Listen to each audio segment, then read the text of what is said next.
I'm going to show you how to make a drink called Barbados Punch. We're going to start off with our ice, pour that into your glass, just like so.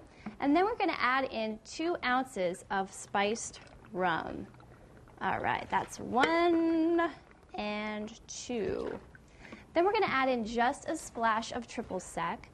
You can use any kind of orange liqueur really though, so just choose your favorite.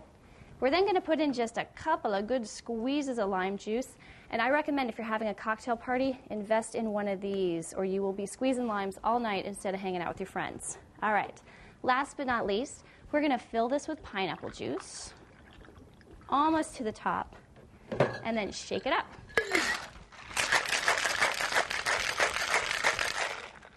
All right, go ahead and pour this into a highball glass, which looks like this.